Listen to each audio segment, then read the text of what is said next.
El Señor esté con ustedes. Y con tu espíritu. Evangelio de nuestro Señor Jesucristo, según San Juan. Gloria a ti, Señor.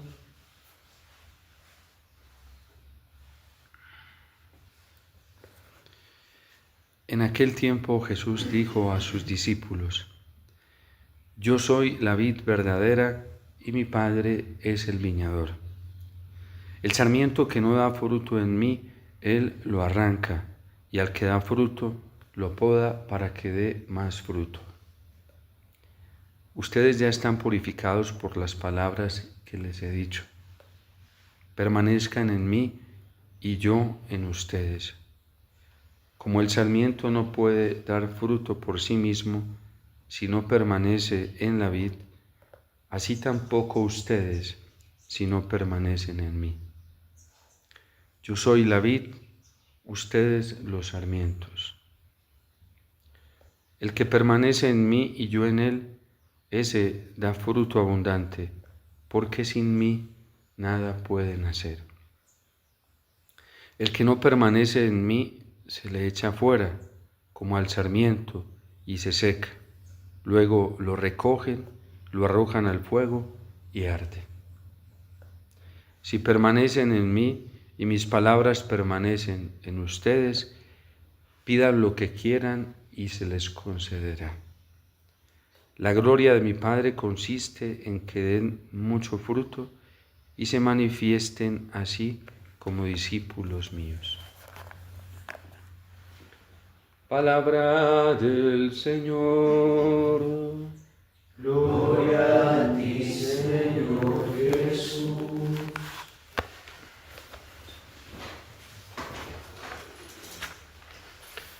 Después del regalo tan grande que trajo la Pascua del Señor, con la realidad del sacramento del bautismo y toda la vida nueva con sus gracias que esto trajo a los primeros discípulos, a los primeros que acogieron la palabra del Señor, por la experiencia de libertad, de purificación, por la experiencia de vida nueva que ellos comenzaron a tener y a gustar, tanto interiormente como también comenzaron a hacer testimonio de esta fuerza exterior que lo hemos venido viendo en estos días con el fuego, el ímpetu y la valentía de los apóstoles en esta proclamación del Evangelio en medio de adversidades tan altas, de amenazas tan altas como lo han sido las persecuciones al interno del judaísmo, y que también incluso ya hemos visto cómo algunos de los apóstoles, Santiago,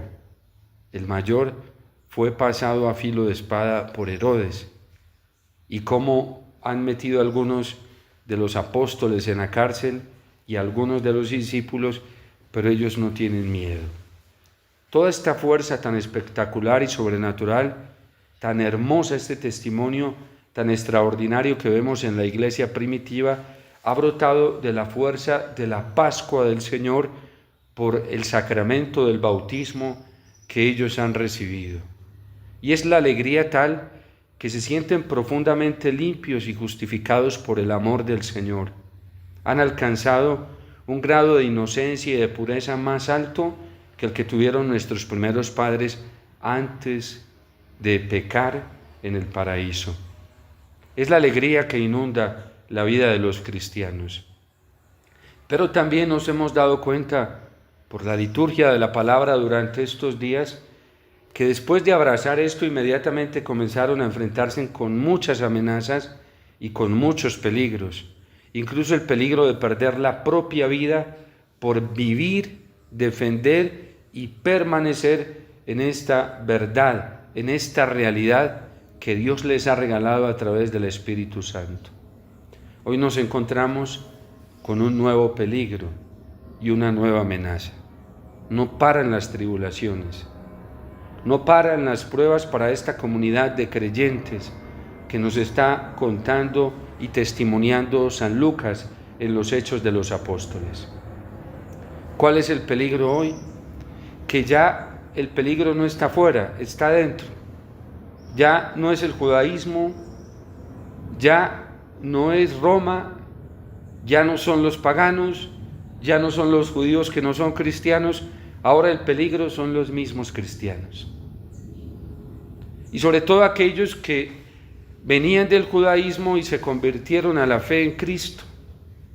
Resulta que esta gente no ha sido capaz de renunciar a estructuras de fe que tenían antiguamente.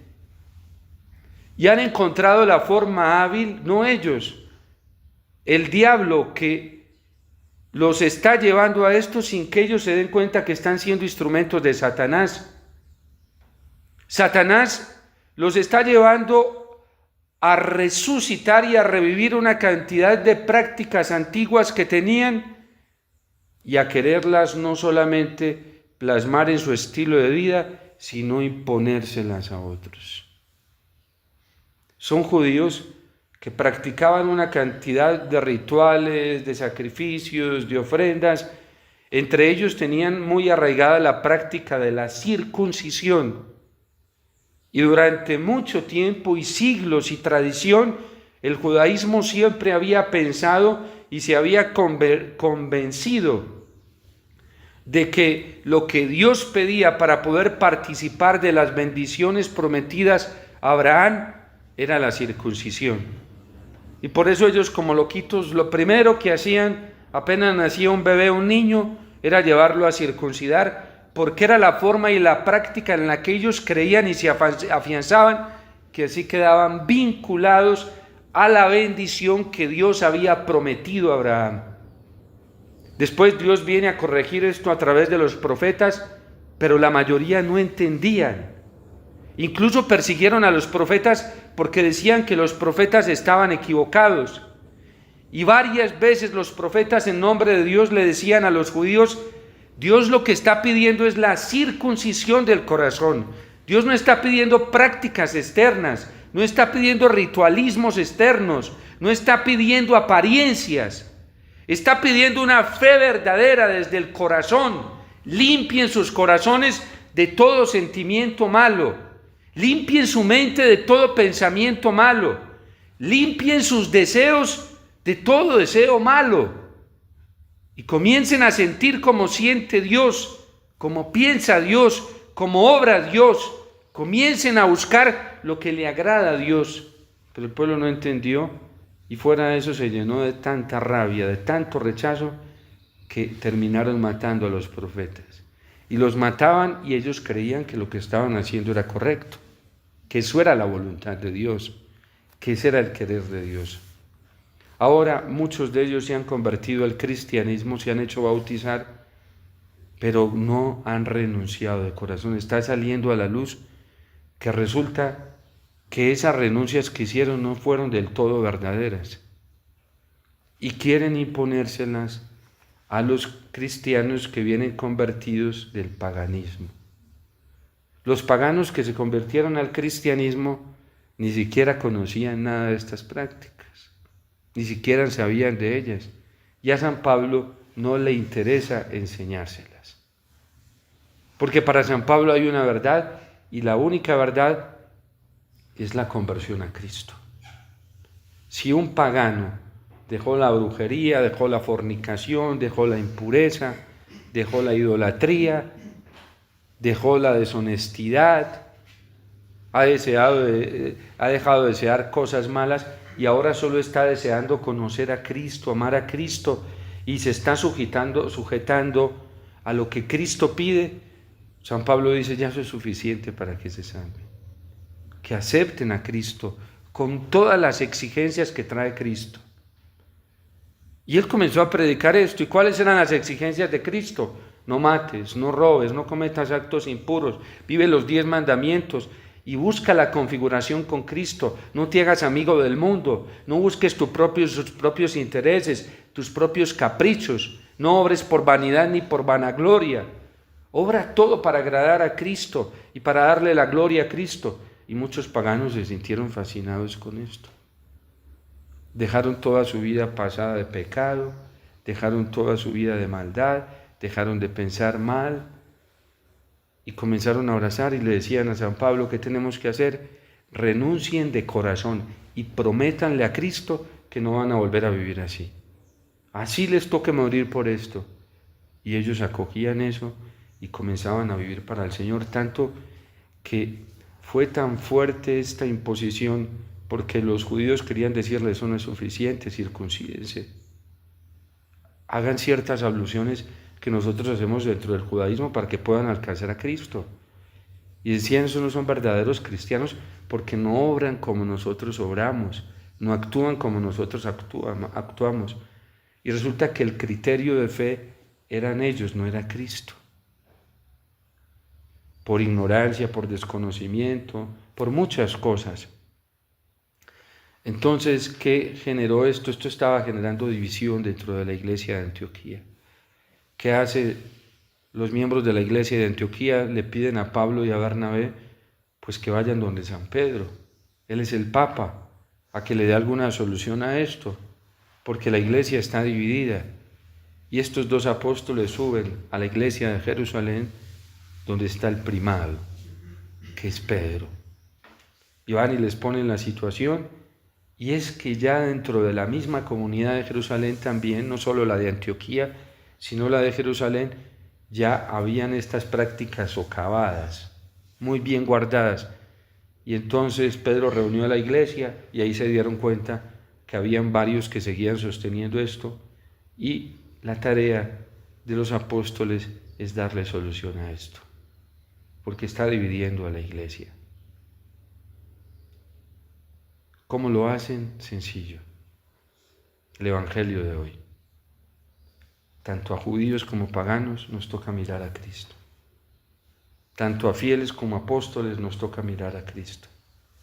Vamos a volver a hacer memoria de lo que Él hizo, de lo que Él enseñó y de lo que Él vivió, y volvamos todos allá. Así soluciona los problemas de división la iglesia, volviendo a Cristo, volviendo a la fuente, volviendo a refrescar la fuente. Volvamos a leer, a meditar y a repasar todo lo que Él hizo, todo lo que Él enseñó, todo lo que Él pidió. ¿Y qué pidió Cristo? Dijo: permanezcan unidos a mí. No crean que por el hecho de que ya se bautizaron, hicieron un proceso de conversión, se les garantiza la salvación. La pueden perder. Porque si el sarmiento no permanece unido a la vid, se seca.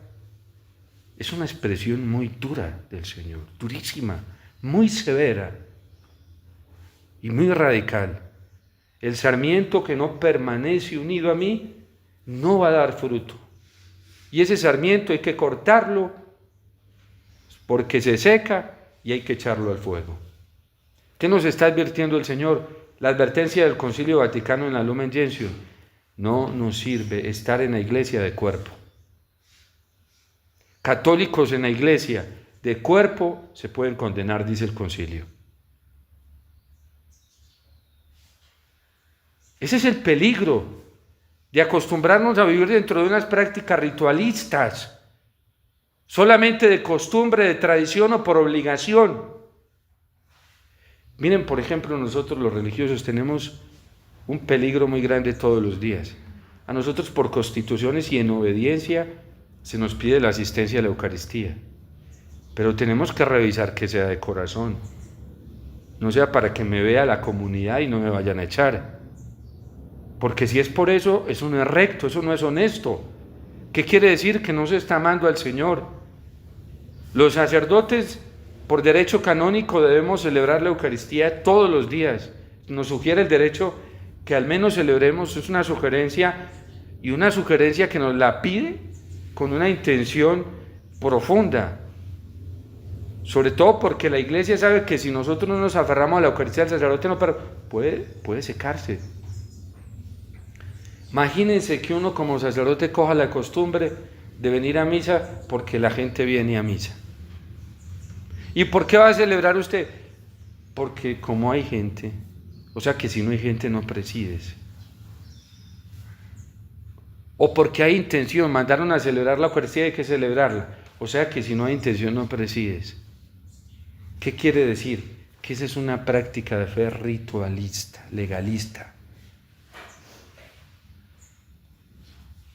Y esto nos advierte hoy el Señor, porque si no permanecen unidos a mí, si no es por necesidad de mí, si ustedes no vienen a la Eucaristía porque me necesitan y porque yo soy el que los nutro, se seca.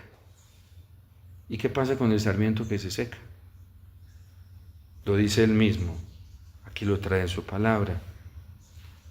El sarmiento que no da fruto en mí, dice Jesús, en mí, Dios lo arrancará.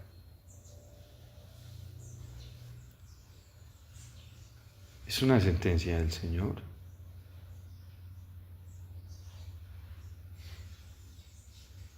Estas sentencias tan severas a veces no nos gustan, porque a veces nos hemos acostumbrado a un amor muy relativista, pero qué bello es el Señor, que hoy viene Él mismo a poner su verdad. Si nosotros, hermanos, no ajustamos nuestro modo de pensar al pensar del Señor, nos secamos. Si no hacemos las cosas de corazón por amor a Él, nos secamos. Si nuestro interés en nuestro interior no es el Señor, nos secamos. Si el único objetivo nuestro no es amarlo a Él con todo nuestro corazón y venir aquí para que se nos despierte ese amor por Él en primer lugar y después por el prójimo, nos secamos.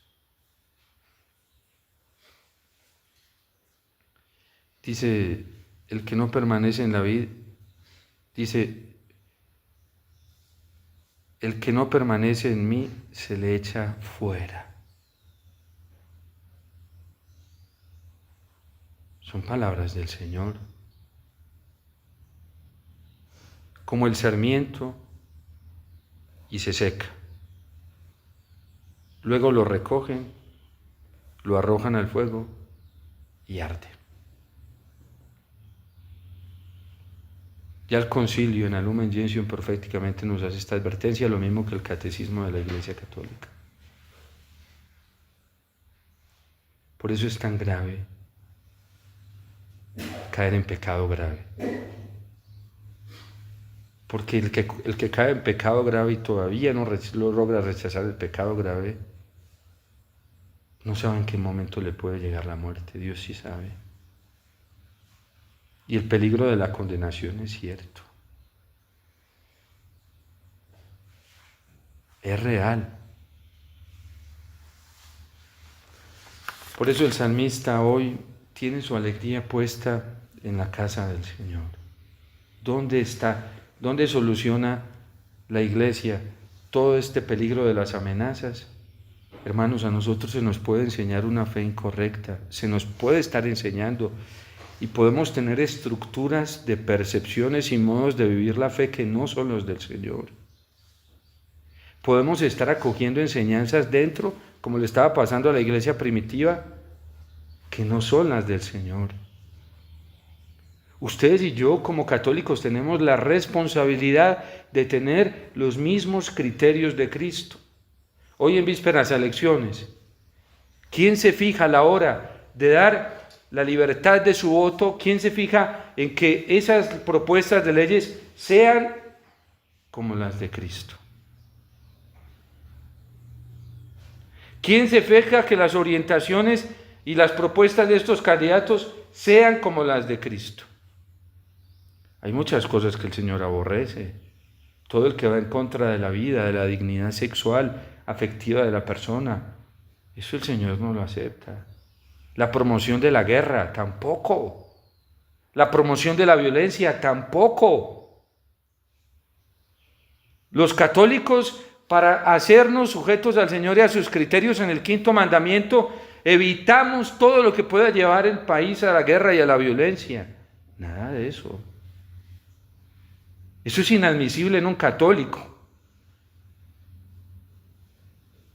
Un candidato puede tener proyectos de defensa de la vida, pero puede en sus proyectos estar a favor de la pena de muerte. ¿Qué quiere decir? Que no está a favor de Cristo. Ay, pero padre, pero la mayoría de las cosas, sí, pero tiene la mayoría, pero una sola, que no esté acorde con Cristo, se tira todo el paquete. Una sola. Porque Cristo así no fue que nos enseñó a alcanzar la paz. ¿Qué le dijo a Pedro cuando le mochó la oreja a Malco? Suéltala, Pedro, porque al que espada hiere, a espada muere. No se puede. Nos toca ser como Cristo, permanezca. Y ustedes se van a dar cuenta que hay católicos que no piensan así, y son de misa y hasta de todos los días, y son de rosario hasta 3 y 4 rosarios al día.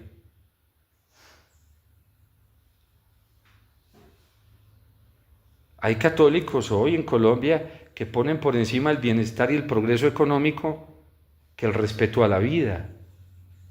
Ay, padre, pero ante un aborto como hicieron en las elecciones pasadas miles de católicos.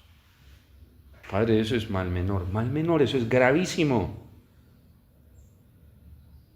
Por eso están como están muchos, mal. Miren, dentro de la iglesia, religiosos, religiosas, sacerdotes, a mí me tocó escucharlos a favor de ese principio, que no es principio, es una mentira, eso no es principio, pero le decían así, principio del mal menor, sacerdotes, obispos, y enseguida iba la gente a confesarse y le decían, no, eso no es así, no es así, pobrecito padrecito, vaya, revise en la palabra de Dios, vaya, revise en el magisterio de la iglesia, vaya, revise usted en lo que se comprometió el día de su ordenación a ser fiel a Cristo y a la tradición de la iglesia y el magisterio. Vaya, revise, padrecito, porque de eso le van a pedir cuentas el día del juicio. Religiosos y religiosas, vaya, revise a qué se está comprometiendo con su consagración, a parecerse a Cristo, revíselo.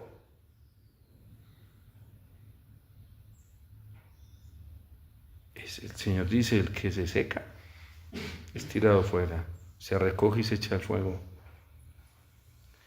¿Cómo es posible que haya en la iglesia católicos que no estén de acuerdo con las exigencias de la pureza afectiva y sexual? Y hasta dentro de la misma jerarquía de la iglesia, ¿cómo es posible eso? ¿Piensan como Cristo? ¿Tienen los criterios de Cristo? No los tienen. No tienen los criterios de la vid verdadera. ¿Por qué? Sabremos nosotros. Algunos ya se cansaron, perdieron la fe en la pureza y en la castidad, ya no creen en eso. O les encanta tanto el placer carnal, y esa es su vida, y ese es su Dios, y esa es su esperanza, y no Cristo, que es la fuerza para vivir plenos acá en esta tierra. Entonces, y vamos a seguir viendo esta semana cómo se van presentando peligros entre la iglesia, dentro, ya no es fuera, ya es dentro. Ya el problema grave no está con los de afuera. Miren, el Papa está haciendo algo muy hermoso. Él lo dijo dentro de todas sus prioridades en el ministerio petrino, la primer prioridad que colocó fue el primado de Cristo. Y así nos está enseñando a todos, volver a Cristo. Y hay sectores dentro de la iglesia que se están incomodando. ¿Por qué? Porque Él está siendo radical con la primacía en Cristo, la primacía del Evangelio por encima de todo. Y hay sectores católicos que se están incomodando, se están afectando. Por último, la oración colecta hoy nos ayuda a aterrizar más esta palabra de Dios hoy. Dice, oh Dios, que amas la inocencia y la devuelves a quien la ha perdido. En el bautismo, Dios nos devolvió la inocencia y nos la dio en un estado más grande. La pregunta es ustedes y yo la tenemos, como nos la dio Él. La estamos conservando hoy como nos la dio. Nos dio pureza de mente, de corazón, de alma. Eso nos dio en el bautismo. Dice, atrae hacia ti los corazones de tus siervos para que nunca se aparten de la luz de tu verdad. Los que han sido liberados de las tentaciones del error. No volvamos al error. y no volvamos a coger las mentiras, porque si las volvemos a coger, nos perdemos. La pureza del corazón se alcanza por 3 dominios, nos enseña el Catecismo de la Iglesia Católica. Y uno de ellos es la pureza de la doctrina. Hay gente que se pervierte doctrinalmente en su cabeza por acoger cosas que no son del Evangelio. Y por ahí se meten todos los demás pecados. Es una astucia de Satanás.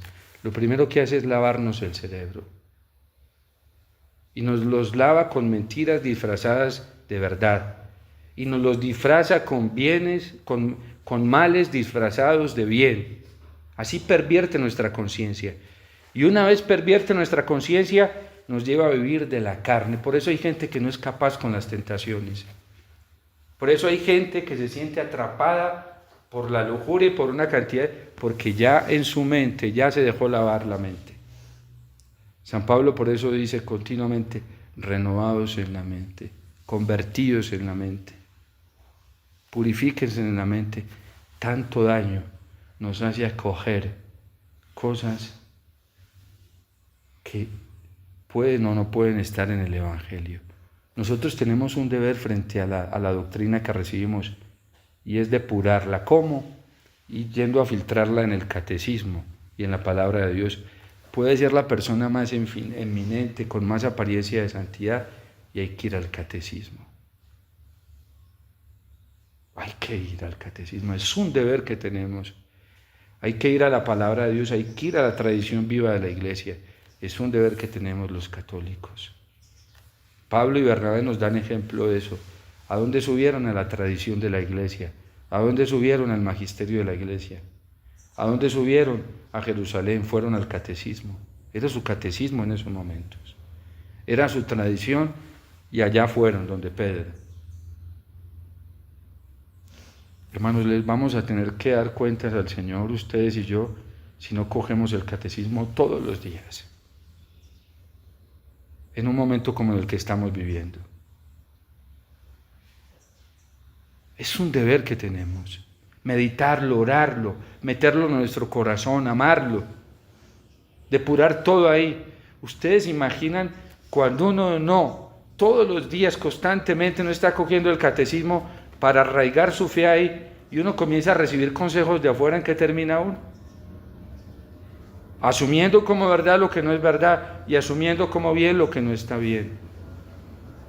Si hoy nos hicieran un examen del catecismo, podemos claramente como católicos decir, vea, es esto, está así. ¿Podríamos hacerlo? ¿Tendríamos la espontaneidad de decir, vea, esto dice, eso sobre esto?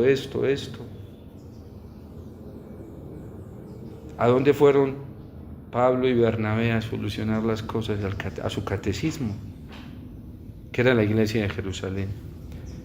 Yo le suplico a la Virgen que ella interceda por nosotros, para que en algún momento nosotros le abramos profundamente nuestro corazón al Señor y comprendamos que el catecismo es un regalo que el Espíritu Santo nos dio en estos tiempos y que es una regla segura para no perdernos. Que le hagamos caso al Papa. El Papa nos está llevando los documentos del concilio. ¿Cuántos católicos hoy meditan 2 y 3 veces en la semana las catequesis del Papa de los miércoles? ¿Cuántos sacerdotes lo están haciendo hoy? ¿Cuántos obispos lo están haciendo? ¿Cuántos religiosos y religiosas lo están haciendo? Eso es subir a Jerusalén donde Pedro. Las audiencias de los miércoles son muy importantes para un católico. ¿Cuántos ya pueden hablar con toda propiedad de ellas? La tienen en su estructura emocional, en su estructura racional. ¿Será que sí estamos subiendo a Jerusalén para clarificar? Porque si no, de eso le vamos a dar cuentas al Señor. Ese es un deber de ustedes y mío como católicos. Yo no lo tengo que hacer por obligación o por vanidad o porque para saber, yo lo debo hacer por el amor a mi fe. por el amor a mi Señor, por el amor a la gracia, si es que la amo. Y eso que el Papa está haciendo todo el esfuerzo para ser claro y conciso. Pero pregunto, ¿las estamos escuchando todos los miércoles? ¿Las estamos meditando? ¿Las estamos reflexionando? ¿Las estamos profundizando? Ojo con los juicios que hacemos sin tener en cuenta eso, porque nos volvemos injustos y dividimos la iglesia. La dividimos. Que la Virgen Santísima siga intercediendo por nosotros, San José, siga intercediendo por nosotros. Aquí se va clarificando qué es lo que verdaderamente amamos nosotros. Y si verdaderamente sí estamos buscando al Señor o no. Y si sí nos interesa la verdad del bien o no. Que San José también interceda por nosotros, al igual que todos los santos. Dios te salve María, llena eres de gracia, el Señor es contigo. Bendita tú eres entre todas las mujeres, y bendito es el fruto de tu vientre, Jesús. Santa María,